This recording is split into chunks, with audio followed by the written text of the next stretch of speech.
Em primeiro lugar, muito obrigada. Eu sei que o seu tempo é muito escasso. E, enfim, eu gostaria muito de saber do cidadão de bem, senhor Percy. Meu pai é de Campinas, Aham. trabalhava quando jovem com protético, ou seja, fazia ponte móvel, dentadura, obturações, né, para o dentista colocar lá nos clientes dele. Muito cedo se casou com a minha mãe e sem profissão começou a vida pelo Brasil.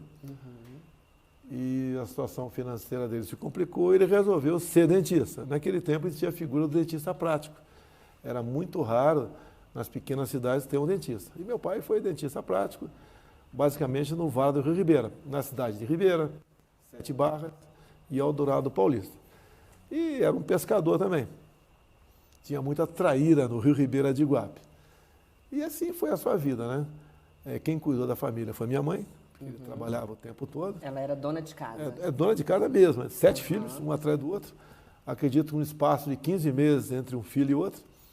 E era uma pessoa que tinha uma educação muito boa e nos ensinava o básico. Todos nós chegamos na escola com 6 anos de idade alfabetizados, sabendo ler e escrever graças ao trabalho da minha mãe, todos, sem exceção.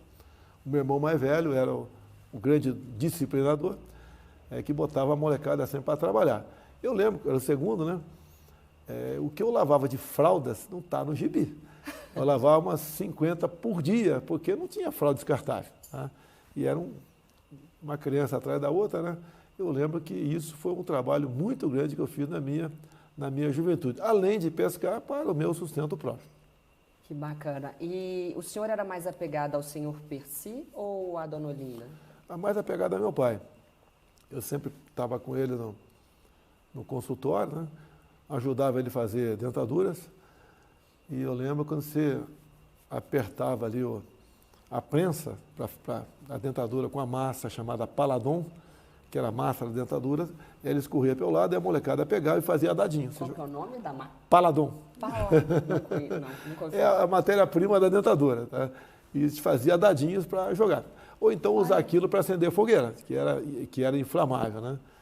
Então, e meu pai era sempre de conversar muito, falar muito, teria uma literatura popular muito grande, logicamente quase que impublicável, dado as palavras que ele usava muitas vezes, mas tinha uma história de vida para todos nós.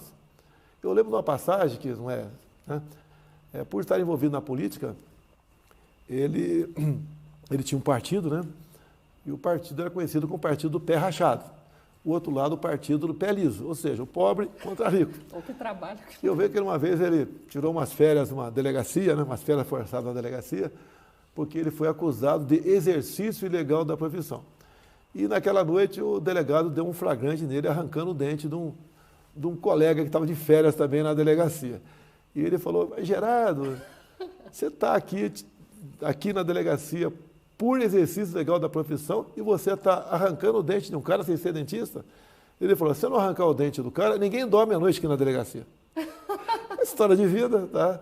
Fica no folclore até isso aí, mas era a vida naquela época, como ela se desenrolava.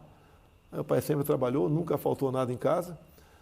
Uma vez por semana em Ribeira, e especificamente, né?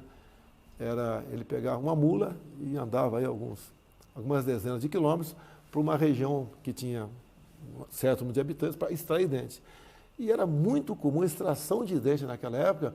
E nos locais mais afastados, o cidadão tinha toco na boca, né? Tocos na boca. E geralmente furava por baixo e pingava pus. Ou seja, a situação dessas pessoas era triste, né? Hoje em dia você não vê mais isso, você não vê ninguém mais com toco na boca e nem vazando pus, tendo em vista inflamação. E ele arrancava dente dessa forma. E deixo claro, naquela época, a asepsia, né? Como é que você anestesiava uma pessoa, depois ia anestesiar outra. A agulha ia numa pequena vasilha de alumínio e na lamparina, a 100 graus, a água fervia, estava esterilizada para outra pessoa. Isso era aquele tempo. Era aquele tempo e ninguém reclamava. Ninguém morria, logicamente, nos locais mais distantes do Brasil. Nos grandes centros existia o dentista formado, que era diferente a forma de você tratar o cliente, vamos assim dizer. E o Jair, criança, ele sonhava em ser o quê? Eu não lembro de grandes sonhos, não. Eu sei que eu gostava de estudar. Eu tenho muito mais lembrança da minha vida em Eldorado Paulista, né? Em Ribeira, muito pouco, 7 Barras também muito pouco, mas em Eldorado Paulista, quando eu cheguei na casa dos 10, 11 anos de idade. E aí, já pensou em ganhar muito dinheiro com o canal de corte? No primeiro link da descrição temos um aulão para você que quer começar um canal de cortes e faturar muito aqui na internet.